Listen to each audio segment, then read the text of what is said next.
இயேசுவில் பிரியமுள்ள அன்பு உறவுகளே, அன்பு சொந்தங்களே, ஆண்டவருக்காய் வாழ துடிக்கின்ற என் அன்பு உறவுகளே, இன்றைய நாளில் ஆண்டவர் நமக்கு தருகிற ஒரு செய்தி, நீ உயிரோடு இருக்கும் நாளெல்லாம், நீ உயிரோடு இருக்கும் நாளெல்லாம்.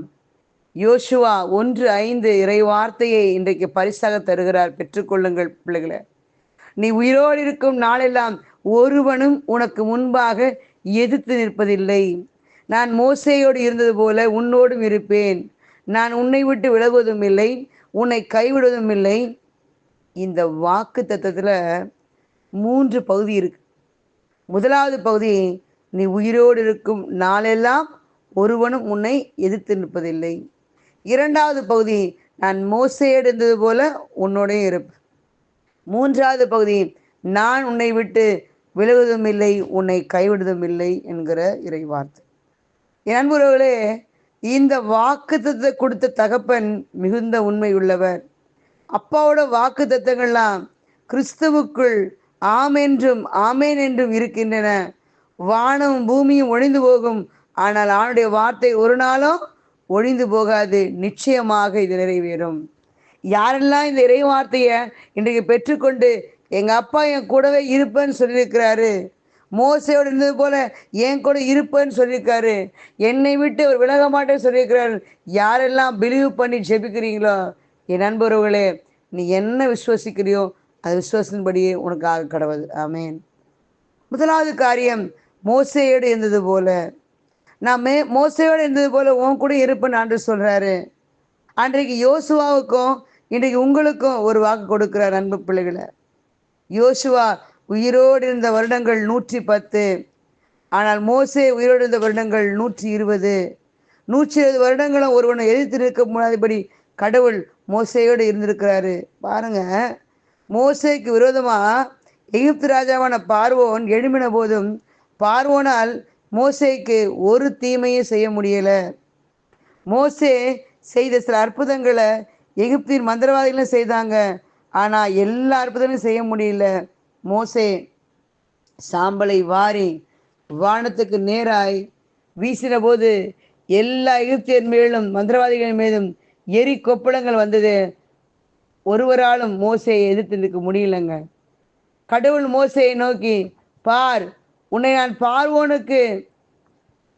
பார்வோனுக்கு உன் சகோதரனாகிய ஆரோன் தீர்க்கதரிசியாய் இருப்பான் என்று விதைப்பயணம் 7:1 சொல்லப்படுவது போல, என் நண்பர்களே, பார்வோனுடைய முடிவு, அவனது மரணமெல்லாம் உன் கையில் தான் இருக்கு, அவனை உன் கையில் ஒப்புவித்து விட்டேன் என்பது இதனுடைய பொருள். பிள்ளைகளை, மோசே இஸ்ரவேலோடு எகிப்தை விட்டு வெளியே வந்தபோது துணிகரம் கொண்டு பார்வோனும் அவனுடைய சேனைகளும் பின்தொடர்றாங்க. மோசே கோலை நீட்டின போது பார்வோனும் அவனுடைய சேனைகளும் சிவந்த சமுத்திரத்திலே அமிழ்ந்து மாண்டு போனார்கள். மக்களை, என் தேவ பிள்ளைகளே, நீங்கள் உயிரோடு இருக்கிற நாளெல்லாம் உங்களை எதிர்த்து யார் நிற்க முடியாது. எப்படி ஆண்டவர் மோசேக்கு வாக்குத்தத்தை கொடுத்து அழகாக வழிநடத்தி அருமையாக இதோ அநேக ஜனங்களை ஆண்டவர்பால் திருப்ப அவர் எடுத்து பயன்படுத்தினாரோ, இன்றைக்கு இங்கே நீங்கள் 81 பேர் வந்திருக்கிறீங்க. ஆண்டவருக்கு நன்றியும் மகிமை உண்டாவதாக. இன்னும் ஆண்டவர் எழுப்புறார். சந்தோஷமா இருக்கு. இன்னும் ஒவ்வொரு ஆத்துமாக்களை ஒரு ஊரா ஒரு பகுதியாக ஒரு தெருக்களை ஆண்டவர் எழுப்பக்கூடிய நாட்கள் வந்து விட்டது. இதோ இங்கே இருக்கிற ஒவ்வொரு பிள்ளைங்க கூட ஆண்டவர் சொல்றாரு, மோசேயோடு இருந்தது போல் எங்க இருக்கிற ஒவ்வொருத்தங்க பேரை சொல்லுங்க, அப்பா நீ ஏன் கூட இருக்கிறீங்க. ரூபி சிஸ்டர், உங்க கூட ஆண்டவர் இருக்கிறாரு. ஒவ்வொருத்தர் பேரையும் சொல்லுங்க, ஒவ்வொருத்தர் பேரையும் ஒப்பு கொடுங்க, ஒவ்வொருத்தர் பேரையும் ஒப்பு கொடுத்து ஆண்டவரே மோசே கூட இருந்தது போல ஏன் கூட இருங்க. ராணி சகோதரி சொல்லணும், நீங்க ஒவ்வொருத்தருமே மோசே கூட இருந்தது போல ஏன் கூட இருங்க ஆண்டவரே. விசுவாசத்தோட சொல்லுங்க மக்களை, நம்பிக்கையற்ற மக்களாக இல்லை, நம்பிக்கையை நிரம்பிய நம்பிக்கை ஊட்டக்கூடிய வார்த்தைகளை நீ எதிரொலிக்க சொல்ல சொல்ல சொல்ல உனக்குள்ள கிரியை ஏற்பட ஆரம்பிக்கும்.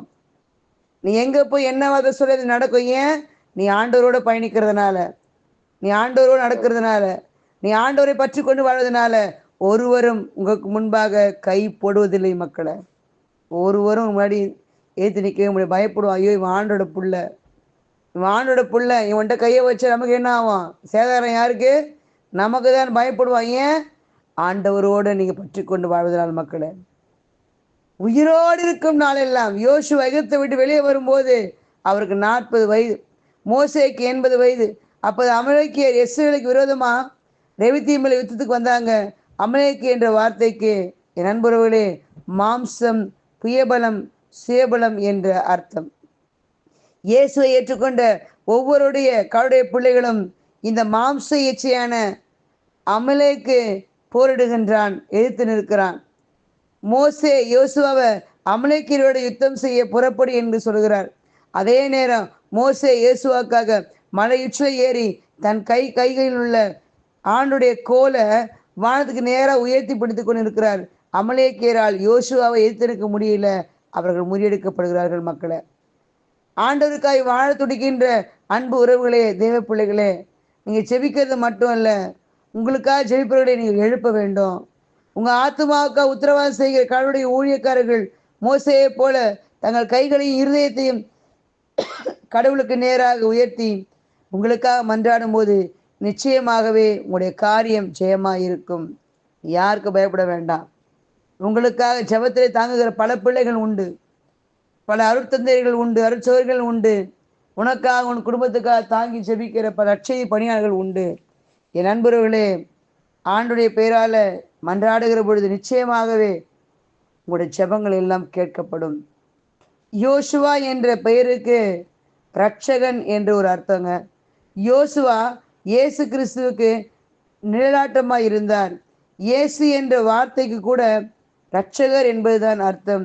அவர் சகல ஜனங்களின் பாவங்களை நீக்கி அவர்களை ரட்சிப்பார் என்று மத்தேயு 1:21 பழைய வேதாகமத்தில் போடப்பட்டிருக்கும். மக்களை, வனாந்தரத்தில் நடந்த 40 வருடங்களும் யோசுவா உண்மை உத்தவமாய் மோசேயை பின்பற்றி கொண்டே வந்தார்.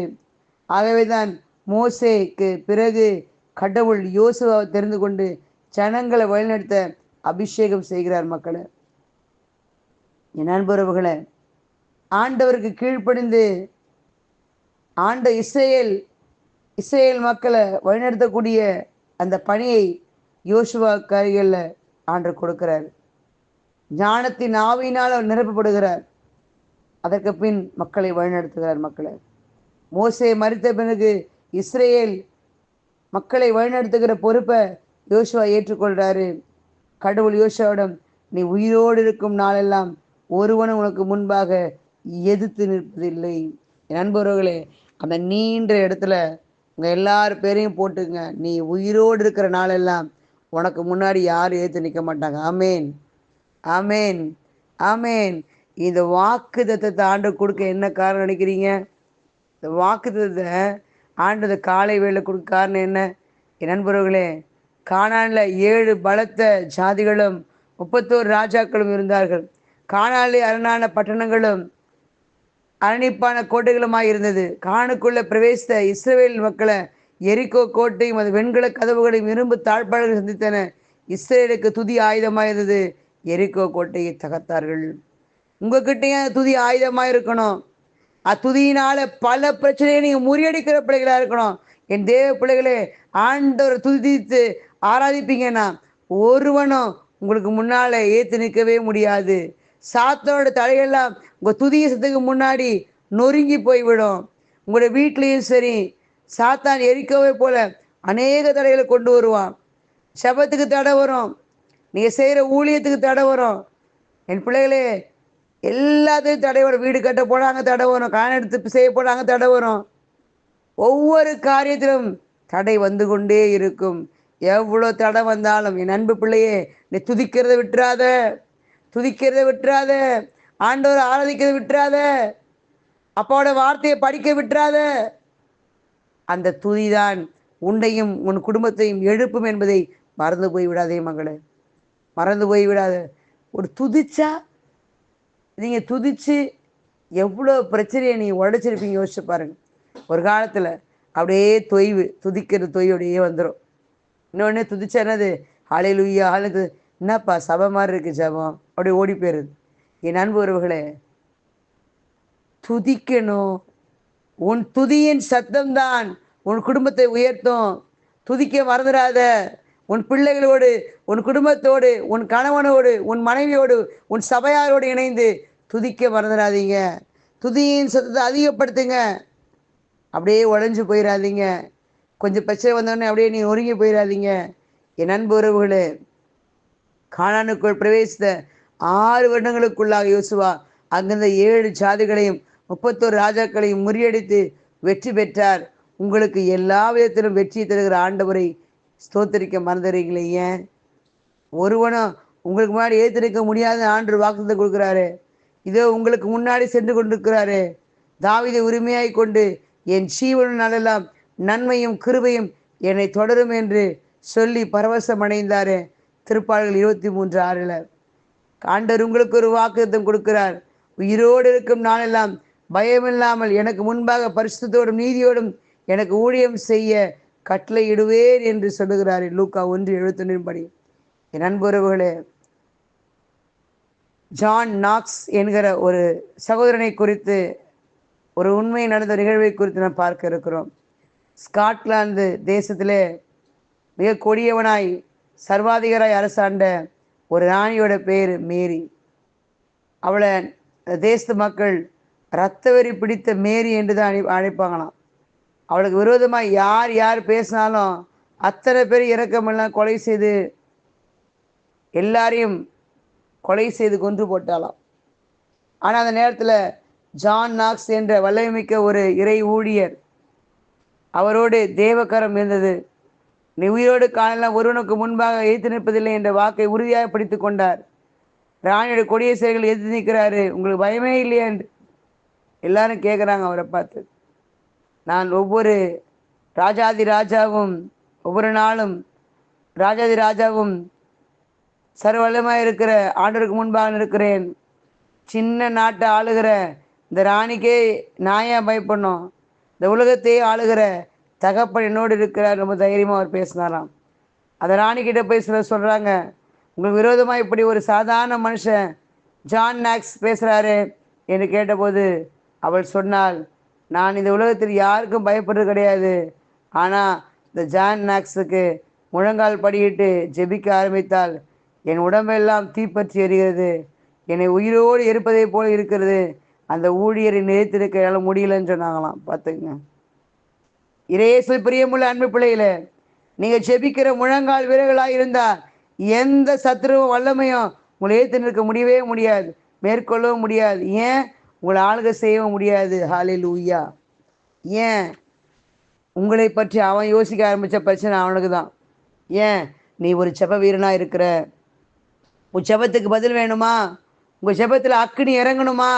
சாதாரணமாக ஜெபிக்காதீங்க, கருத்தா எலியாவை போல ஜெபிங்க. சாதாரணமாக ஜெபிக்கிற ஜெபத்தை சாத்தானும் வானமண்டலத்துக்கு பொல்லாத ஆவிகளும் சேனைகளும் தடுக்க முயற்சிக்கும். பாருங்கள் மக்களே, தானியால் ஜெபித்த ஜெபத்தை பெர்சியா ராஜ்யத்தில் அதிபதியாகிய அந்தகார வல்லமை 21 நாட்கள் மட்டும் எதிர்த்து நின்றது. ஆனாலும் பிரதான அதிபதிகளில் ஒருவனாகிய மிகாவேல் உதவியாக வந்ததுனால தானியேல் ஜெபத்துக்கு பதிலை பெற்றுக்கொண்டார். மக்களே, நம்ம ஜெபத்துக்கு எதிர்த்து இருக்க அநேக வல்லமைகள் உண்டு. நீ ஜெபிக்க மட்டும் ஆரம்பி. சாதாரணமாக ஜெபிக்காதீங்க பிள்ளைங்கள, சாதாரணமாக ஜெபிக்காதீங்க. கருத்தா செபிங்க, ஆழமாக செபிங்க, பரிசுத்தமாக செபிங்க. உங்கள் ஜெபத்துக்கு ஆண்டவர் உடனே செவி சாய்ப்பார். ஆண்டவர் பாளையம் இறங்குவார். மக்களை, உன் பிரச்சனையை நோக்கி பாளையம் இறங்கி உனக்காக ஆண்டவர் பல காரியங்களை செய்து முடிப்பார். நண்பர்களே, ஆவியிலே நிரம்பி செபிக்கணும். வானமண்டல பொல்லாத ஆவிகள் எதிர்த்து நிற்க முடியாது உங்களால். யூதா, அப்போஸ்தலனாகிய யூதா பரிசுத்த ஆவிக்குள் ஜெபம் பண்ணுங்கள் என்று சொல்கிறார். யூதா 1:20. அப்போஸ்தலனாகிய பவுல் ஆவியினாலே ஜெபம் பண்ணி வேண்டுதலோடு விழித்து கொண்டிருங்கள் என்கிறார் எபேசியர் 6:18. என் நண்பர்களே, பழைய ஏற்பாட்டிலே தேவதூதர்கள் ஜெபத்திற்கு பதில் கொண்டு வந்தார்கள். ஆனால் புதிய ஏற்பாட்டிலே பரிசுத்த ஆவியான தாமே பரலோகத்திலிருந்து உடனடியாக பதிலை கொண்டு வருகிறபடியினால் நீங்கள் உயிரோடு இருக்கிற நாளெல்லாம் நீங்கள் எடுக்கிற ஜெபத்தை எந்த வல்லமையும் எதிர்த்து இருப்பதில்லை. மக்களை, உயிரோடு இருக்கும் நாட்களும் காலங்களும் உயிரோடு இருக்கும் நாளெல்லாம் என்று கடவுள் சொல்கிறார். ஒரு மனுஷன் உயிரோடு இருக்கிற காலம் அதிகபட்சம் இப்பெல்லாம் நிறைய வருடமே குறைஞ்சிச்சு. 80 வயசு 90 வயது ஒரு சகோதரியை பார்த்தேன். 94 வயதில் அருட்சகோதரி ஒருத்தவங்க, அவங்க பாட்டின்னு சொல்லிட்டு அவங்க பேசிகிட்டு இருந்தாங்க. 94 வயதாகதான் இன்னும் பயங்கர ஓடி ஆடி வேலை பார்த்துக்கிட்டே இருக்கிறாங்களாம். எவ்வளோ ஆற்றல் பார்த்துங்க, எவ்வளோ வலிமை பார்த்துங்க. இன்றைக்கு நம்மளாம் என்ன சொல்கிறோம்? கொஞ்சம் வேலை பார்த்தாலும் இடுப்பு வலிக்குது சிஸ்டர், உடம்பெல்லாம் முடியல சிஸ்டர், வயசான பாட்டிங்களாம் ஆகிடுறோம். நண்பர்களே, பழைய ஆட்கள் இருக்கக்கூடிய அந்த ஸ்டாமினா, நல்ல ஒரு ஆரோக்கியமாக இருப்பாங்க. இப்போ இருக்கிற பிள்ளைங்கள்லாம் பாருங்கள், ஒரு ஒரு வீட்டுக்கே நீங்கள் போனீங்க பாருங்களேன், நமக்கு எப்போயும் உட்காரதுக்கு ஒரு சேர் வேணும், போய் பட்டுன்னு உட்காந்துடணும். நிற்கிறதுக்கு சோம்பேறி தானும், வேலை செய்யறதுக்கு சோம்பேறி தானும். இன்றைக்கி உடம்பு எப்படி வச்சுருக்குறோம் பார்த்துக்குங்க. என் நண்பர்களே, எத்தனை வருடங்கள் வாழ்வோன்னு தெரியல, யாராவது எவ்வளோ வருஷங்க தெரியல. இங்கெல்லாம் 70+, 80+லாம் இருக்கிறீங்க. நீங்களாம் ஆஸ்வதிக்கப்பட்ட மக்கள், 60+லாம் ஆஸ்வதிக்கப்பட்ட மக்கள். அவ்வளோ வருஷங்கள் ஆண்டவர் வாழ வச்சுருக்கார். வாழ்ந்துக்கிட்டு இருக்கிறோம், ஆனால் பிரயோஜனமாக வாழ்ந்துட்டு இருக்க மாதிரி தான் தெரியல. ஆண்டவர் பிரியமாக வாழ்கிற மாதிரி தான் தெரியல, ஆண்டவர் பிடிச்ச மாதிரி வாழ்கிற மாதிரி தான் தெரியல, ஆனால் வாழ்ந்துக்கிட்டு இருக்கிறோம். அப்படி தானே என் நண்பர்களே? ஆண்டவருக்கு பிரியமில்லாத வாழ்க்கை வாழ்ந்து வீணாக்கிறாதீங்க. நான் செபிச்சா அவர் இறங்கி வரணும், நான் செபிக்க செபிக்க அப்பா ஆசீர்வாதத்தை கொடுக்கணும். என் நண்பர்களே, தொடர்ந்து ஆண்டவர் பாதத்தில் நீங்கள் செபிக்க செபிக்க, தொடர்ந்து ஆண்டவருக்காக நீங்கள் ஆத்துமாக்களை எழுப்ப எழுப்ப, விண்ணகத்தில் இருக்கிற தகப்பன் உங்கள் மீது மனதுருக்கத்தோடு இறங்கி வருவார். மக்களை மனதுருக்கத்தோடு இறங்கி வருவார். ஒரு செபத்தில் ஒரு உண்மை இருக்கணும், ஒரு செபத்தில் ஒரு தாகம் இருக்கணும். ஒரு செபத்தில் நீங்கள் செபிக்க செபிக்க, நீங்கள் உண்மையாக செபிச்சிங்க அப்படின்னு சொன்னால் ஆண்டவர் அநேக காரியங்களை உங்களை கொண்டு செய்வார். மக்களை அநேக காரியங்களை கொண்டு செய்வார். திருப்பாடல்கள் 90:10 இவ்வாறே சொல்கிறது, எங்கள் வாழ்நாள் 70 ஆண்டுகளே, வலிமை மிகுந்தோருக்கு 80, அவற்றின் பெருமைக்கு உரியன, துன்பமும் துயரமே, அவை விரைவில் கடந்து விடுகின்றன, நாங்களும் பறந்து விடுகின்றோம் அப்படின்னு ஒரு இறைவார்த்தை கொடுக்கப்பட்டிருக்கு. நம்ம வாழ்நாள் எவ்வளோ நாள் தெரியாது, எவ்வளோ நாள் வாழ்வோம் தெரியாது. அதில் ஒரு பக்கம் என்னது சொல்லுவோம், சிஸ்டர் இவ்வளோ வருஷம் ஆகி போச்சு, இன்னும் என்னை விட்டு எந்த துன்பமும் போகவே இல்லை. என் நண்பர்களே, ஆயுட்காலம் வேகமாய் ஓடிக்கொண்டிருக்கிறது, கொஞ்ச காலம் தோன்றி மறைந்து போகிற புகைக்கு ஒப்பாய் இருக்கிறது என்று யாக்கோபு 4:14 சொல்லப்படுது போல, புல்லின் பூவுக்கு ஒப்பாய் இருக்கிறது, நீர் குமிழிக்கு ஒப்பாய் இருக்கிறது. கதையை போல கலந்து போயிட்டே இருக்கு மக்களை. இன்றைக்கி தான் ஏதோ பிறந்து வளர்ந்து ஆரம்பித்தா, திடீர்னு பார்த்தா கல்யாணம் ஆகுது, பிள்ளைங்க ஆகுது, பிள்ளைங்க வளர்ந்தது, பேரம்பேத்தி எடுத்தாச்சு, எப்படி கடந்து போயிட்டு இனி எத்தனை வருஷம் வாழ்வீங்கன்னு தெரியாது, என்றைக்கு நீங்கள் அப்பாட்ட போய் சேர போகிறீங்கன்னு தெரியாது. என் நண்பு உறவுகளே, பரிசுத்தமாய் வாழ்ந்தால் பரலோகம். பரிசுத்தமாக வாழ்கிற பிள்ளைங்க தான் அந்த வண்டியில் ஏறி இருக்கிறீங்க. பரிசுத்தமாக வாழணும்னு ஆசை, பரலோகம் போகணுன்னு ஆசை, பரலோகத்துக்கு போய் அப்பாவோட சமூகத்தில் அவரை ஆராதிக்கிற ஆசை, அதான் ஆசையாக அதிகாலையில் எழுந்து உட்காந்துட்டு இருக்கிறீங்க. இந்த உலகத்துக்கு எல்லா மக்களுக்கு மத்தியில் ஆண்டவர் உங்களை தாகத்தோடு எழுப்பியிருக்கிறார். மக்களே, தாகத்தோடு உங்களை அமர வைத்திருக்கிறார். இந்த தாகத்தை கொடுக்கறது என் அன்பான தகப்பன், இந்த தாகத்தை உங்களுக்குள்ள ஊட்டி இருக்கிறது அன்பான தகப்பன். அவருக்கு நன்றி சொல்லுங்க மக்களே.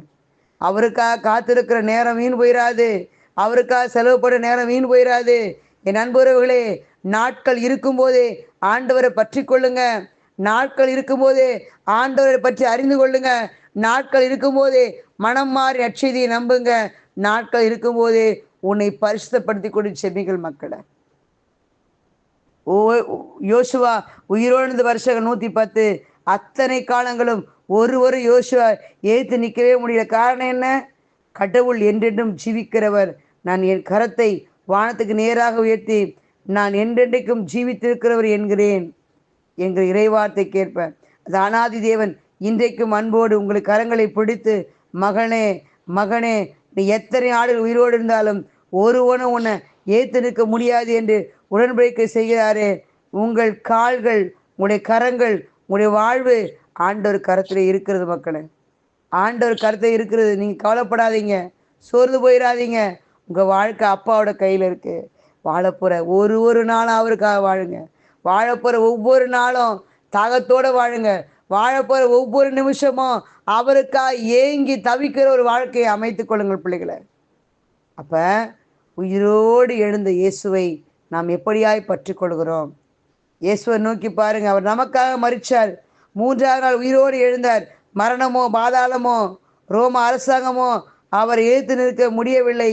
நாமும் அந்த வெற்றியை கொண்டாடி யூதராஜா சிங்கம் உயிர் தெழுந்தார் என்று சொல்லி பாடுகிறோமே, என் மீட்பர் உயிரோடு இருக்கிறார். யோபு பக்தர் மிக அழகாக சொல்கிறார்.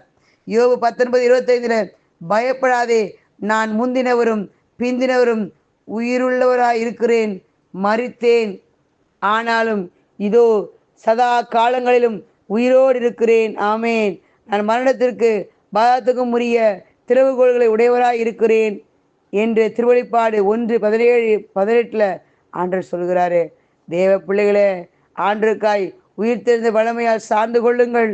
கிறிஸ்து மருத்துவரிலிருந்து எழுப்பியவர் இதோ நமக்கு வசமாய் இருக்கிறார். ஆவியினாலே சாவுக்கு ஏதுவான உங்கள் சரீரங்களையும் உயிர்ப்பிப்பார் என்று ரோமையர் 8:11 சொல்லப்படுவது போல, உயிர் தெரிந்த வல்லமையை நோயோ வியாதியோ மரணத்துடன் வைத்திருக்க முடியாத பிள்ளைகளை. பிசாசு உங்களுக்கு விரிக்கிற தந்திரங்களோடு எதிர்த்து நிற்கிற திராணி ஆண்டு கொடுப்பார் மக்களை. அதை பெற்றுக்கொள்ளுங்க. எபேசியர் 6:11 சொல்லப்படுது போல ஆண்டு கீழ்ப்படிஞ்சிருங்க, பிசாசு எதிர்த்து நில்லுங்க, அப்பொழுது அவன் உங்களை விட்டு ஓடிப்போ. பயப்படக்கூடாது. யாக்கோபு 4:7 சொல்லப்படுது போல, அப்பா கீழ்ப்படிய பிள்ளையா இருந்தீங்கன்னா பிசாசனை எதிர்த்து நிற்ப. என்ன பண்ணுவான்? உன்னை விட்டு அவன் ஓடிப்போவான். இல்லை இல்லை நீ இருன்னு பயந்துக்கிட்டே உட்காந்துதுன்னா அவன் ஒன்று ஓடியே போக மாட்டான். உனக்குள்ள இன்னும் அதிக பயத்தை கொடுத்து, இன்னும் உனக்கு கவலையை கொடுத்து, இன்னும் அதிகமான ஒரு மரண பீதியை கொடுத்து 70 வயசு வரைக்கும் ஆண்டு நிர்ணயிச்சு வச்சுருப்பார். ஒரு 70 வயசு வரைக்கும் நீ வாழணும்னு. பயத்திலே பாதிப்பை செத்து போயிடுவான். எப்படி? பயத்திலே பாதிப்பை செத்து போயிடுவான். ஏன்? அவ்வளோ பயம். எனக்கு இப்படி ஆகிடுமோ, எனக்கு அப்படி ஆகிடுமோ. எப்படியும் ஆகாது. அப்பா நினைக்காம, அப்பா அனுமதி இல்லாமல் உண்மையில் யாரும் கைப்பட முடியாது பிள்ளைகளை. சாதாரண நிலைமையிலிருந்து வந்த சீடர்கள் அநேக அற்புத அடையாளங்கள் செஞ்சாங்க. எப்படி? ஆண்டவரோட மேல் வைத்திருந்த ஒரு நம்பிக்கை, விசுவாசம். அவங்ககிட்ட பணம் இல்லை, படிப்பு இல்லை, அந்தஸ்து இல்லை, வீரம் இல்லை, புயபலமோ எதுவும் கிடையாது. ஆனால் கடவுள் ஒரு வாக்கு கொடுத்தார், உங்களை விரோதிக்கிற ஒருவரும் எதிர்பேசவும் எதிர் நிற்கவும் கூடாத வாக்கையும் ஞானத்தையும் நான் உங்களுக்கு கொடுப்பேன் என்று லூக்கா 21:15 சொல்லப்படுது போல, உங்களுக்கும் இந்த வாக்கு ஆண்டு கொடுக்கிறார் பிள்ளைகளா. உன்னத பலத்தினால நிரப்பிக் கொள்ளுங்க. பெந்தகோஸ்தே நாளுக்கு பிறகு சீடர்கள் உன்னத பலத்தினால் நிரப்பப்பட்டார்கள். அந்த பரிசுத்தாவின் வல்லமையை பரிசேயராலும் சதுசேயராலும் யாராலும் வைத்திருக்க முடியல. ஞானிகளை வெட்கப்படுத்தபடியாக கடவுள் எல்லோரையும் தெரிந்து கொண்டார் மக்களே. ஸ்தேவானை குறித்து இறை வார்த்தை சொல்கிறது, அவன் பேசின ஞானத்தையும் ஆவியும் ஏய்த்து நிற்க அவர்களால் கூடாமல் போயிற்று என்று திருத்துறைப்படிகள் 6:10 சொல்லப்படுது போல.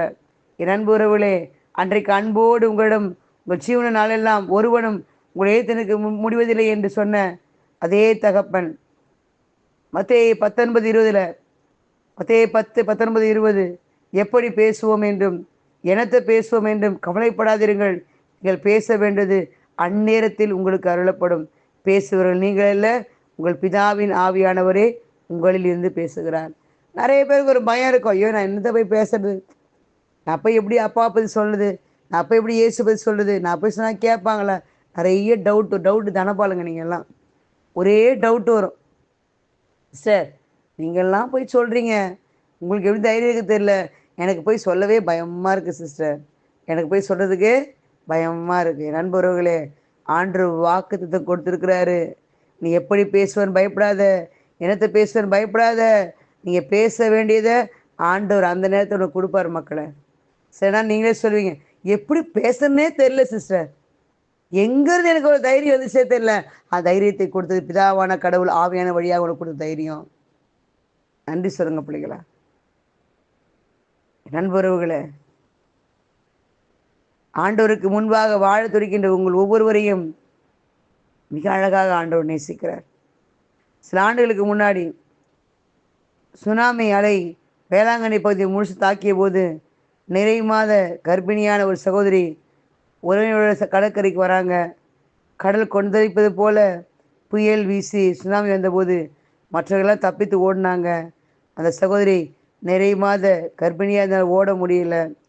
முன்னால் நாகப்பாம்பு படம் எடுத்து சீறி வருவது போல மிகப்பெரிய அலை ஒன்று எழுந்து வந்தது. அந்த பெண் ஒன்றும் செய்ய முடியாத நிலைமையிலே இயேசுவே என்று உரக்க சத்தமிட்டாலாம். இயேசுவே என்னை காப்பாற்றும், வயிற்றுள்ள என் குழந்தையும் காப்பாற்றும் என்று விசுவாசத்தோடு கூப்பிட்டாலாம். என்ன ஆச்சரியம்! பாம்பு போல சீறி வந்த பெரிய ஆளை அப்படியே கீழே குனிந்து தனக்கு முன்பாக இரண்டாக பிரிந்து வழிவிட்டு சென்றதாம். அந்த சகோதரிக்கு எந்த சேதமும் ஏற்படலையாம். அவளை விட்டு அந்த அலை அவளை விட்டு ஓடிச்சா. அநேகம் பேரை சுனாமி இழுத்து கொண்டு போய்விட்டது. பரிதாபமாக மரித்தார்கள். ஆனால் அந்த மகள் விசுவாசத்தோடு ஜெபித்தால் அந்த மகளுடைய உயிர் காப்பாற்றப்பட்டது. நீ உயிரோடு இருக்கிற நாளெல்லாம் எந்த சுனாமியும் எழுத்து நிற்க முடியாது, எந்த தீய மனிதர்களும் எழுத்து நிற்க முடியாது, மந்திரமோ சூனியமோ எதுவுமே ஒன்று எழுத்து நிற்க முடியாது. இயேசு என்கிற நாமம் உன்னோட உதத்தில் இருக்கிற வரைக்கும், அவனுடைய வசனம் உங்களுடைய நாவல் இருக்கிற வரைக்கும் யாரும் உங்களை ஏற்று நிற்க முடியாது. நம்புங்க மக்களை, நம்புங்க.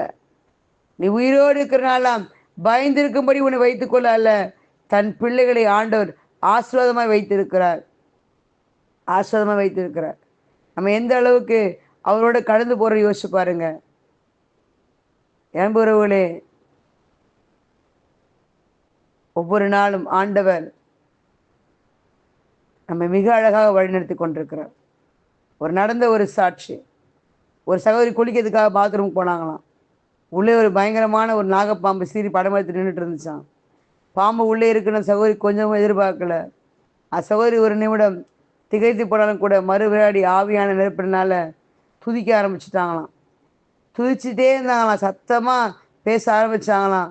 அந்நிய பாஷை வேற வந்து பேச பேச பேச அந்த பாம்பு இவங்களை கடிக்கணுன்ற நோக்கத்தோடு இருந்தது. அப்படியே படுத்து அமைதியாக கீழே அப்படியே வெளியில் ஓடி போயிடுச்சான்.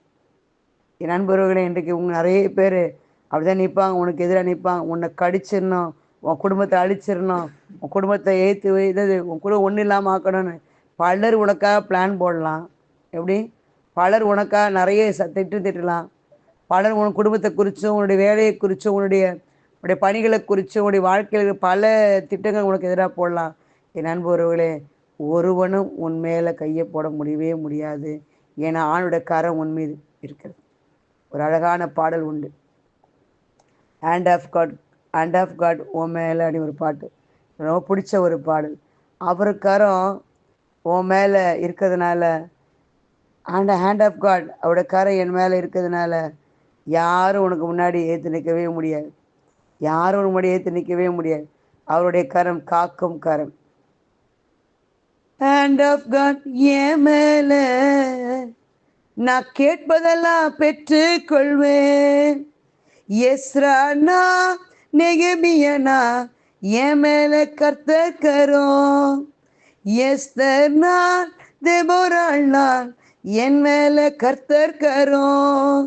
கொடுக்கும் கரம், நடத்தும் கரம், காக்கும் கரம், விலகாத கரம். கொடுக்கும் கரம், நடத்தும் கரம், காக்கும் கரம், விலகாத கரம். ஹேண்ட் ஆஃப் காட் என் மேல நான் கேட்பதெல்லாம் பெற்று கொள்வேன். ஹேண்ட் ஆஃப் காட் என் மேல நான் கேட்பதெல்லாம் பெற்று கொள்வேன். என் நண்பர்களே, கடவுளுக்கரை நம்ம மேலே இருக்கும்போது நம்ம கேட்கறத என்ன பண்ணுவோம்? என்ன பண்ணுவோம்? பெற்றுக்கொள்வோம். இந்த நம்பிக்கை இருக்கா அவங்க எல்லாருக்கும்? அது கூட சோகமா இருக்குங்க சிஸ்டர். உற்சாகமா அப்பாவோட கரை என் மேல இருக்கு. ஆமேன், சத்தமா சொல்லுங்க. ஆமேன், ஆமேன் சொல்ற பிள்ளைங்களுக்கு ஆசீர்வாதம். மியூட் எடுக்கிறது கூட சோம்பேறி தானே. எந்த அளவுக்கு ஆண்டவர் அறிக்கை செய்யறோம் பாருங்க. ஆமேன், ஆமேன். ஆண்டவருக்கு நன்றி உண்டாவதாக. அப்ப அவரோட கரை நம்ம கூட இருக்கும் பொழுது ஒருவனும் நமக்கு முன்பாக இருக்கவே முடியாது, முடியாது. உபாகம் 7:21-24 சொல்லுது, கானானியரை பார்த்து பயப்பட வேண்டாம், உங்கள் தேவனாகிய கர்த்தர் உங்களுக்குள்ளே இருக்கிறார். அவர் வல்லமையும் பயங்கரமான தேவன். அவருடைய ராஜாக்களை உன் கையில் ஒப்பு கொடுப்பார். அவர்கள் பேர் வானத்தின் கீழ் இராதபடிக்கு அவர்களை சங்கரிக்க கடவாய். நீ அவர்களை சங்கரித்து தீரு மட்டும் ஒருவரும் உனக்கு எதிர்த்து நிற்க மாட்டார்கள் என்று அவனுடைய வார்த்தை கொடுக்கப்பட்டிருக்கிறது. மக்களே, அன்றைக்கு இஸ்ரேலை யார் எதிர்த்து நிற்க முடியல. வனாந்திரத்தில் மண்ணாவை புசித்து கண்மணியின் தண்ணீரை பருகின அவர்களுக்கு காண்டாமரத்துக்கு ஒத்தான பலன் இருந்தது. என் நண்பர்களே, பலவீனப்பட்டவன் ஒருவன் இருந்ததே இல்லை மக்களை. ஒவ்வொரு நாளும் ஆணுடைய இறைவார்த்தையை கேட்டு புசித்து கொண்டு திருப்பலியின் மூலம் நற்கொடை பெற்றுக்கொண்டு வாழ்ந்து கொண்டிருக்கிற உங்களை ஆண்டர் பலவானாய் மாற்றி கொண்டிருக்கிற. யாரும் காண்டாம இருக்கிறதுக்கு ஒத்துதான பலன் உங்களுக்குள்ள இருக்கு. பிள்ளைங்க தைரியமா இருங்க, தைரியமா இருங்க. உங்களுக்கு முன் ஒருவனும் ஏத்து நிற்க முடியாது, ஒருவனும் ஏத்து நிற்க முடியாது. பரலோகத்தில் இருக்கிற அன்பு தகப்பன் இதோ உங்களோடு இருக்கிறாரே. நீங்க சோர்ந்து போயிடாதீங்க, சோர்ந்து போயிடாதீங்க அன்பு பிள்ளைகளை. அவர் உன்னை விட்டு விலக மாட்டார், உன்னை கைவிட்டு போயிட மாட்டார். இந்த வாக்குத்தத்தம் பொய்யா போகாது. மிக சிறந்தது மேன்மையானதுமாய் இந்த வாக்குத்தத்தம் உன்னோடு இருக்கும் மக்களே. இது தேவ சமூகம், தேவ பிரசன்னம், தேவ கிருப, தேவ காருண்யம், தேவ தயவு உங்களோடு இருக்கும். ஆண்டவர் விட்டு ஓடி போயிடாதீங்க. அவர் சர்வ வல்லமையினால உங்களை மூடி இருக்கிறார், சர்வ வல்லமையினால உங்களை தாங்கி கொண்டிருக்கிறார். உங்களை ஆண்டோடு இருந்து பிரிக்கவே முடியாது. யோசேப்போடு இருந்த கடவுள், மோசேயோடு இருந்த கடவுள், எலியாவோடு இருந்த கடவுள் இது உங்களோடும் இருக்கிறார். நீங்கள் நம்பிக்கையோடு இருங்கள் பிள்ளைகளே. எப்படி ஆசீர்வதிக்க அவர் மிக தயாராக இருக்கிறார். நெகேமியாவோடு கூட இருந்தார். அவர் செய்த காரியங்கள்லாம் வாய்த்ததாம். எருசலேமின் அலங்கத்தை எழுப்பி கட்டினார். கடவுள் தாவீதோடு இருந்தார். ஆகவே தாவீது பயங்கர பலவானாய் இருந்தான் மக்களை. அவர் உங்களோடு இருக்கிறபடியால் நீ உயிரோடு இருக்கிறாலும் ஒருவேளும் ஏற்று நிற்பதில்லை. யார் உங்களை விட்டு விலகினாலும், யார் கைவிட்டாலும் கடவுள் மாறாத அன்போடு உங்களோடு இருக்கிறார். மலைகள் விலகினாலும், பர்வதங்கள் நிலை பெய்தாலும், என் கிருபை உன்னிட்டு விலகாமலும், என் சமாதான உடன்படிக்கை நிலை பெயராமலும் இருக்கும் என்று உண்மையில் மனது ஒரு கடவுள் சொல்கிறார்.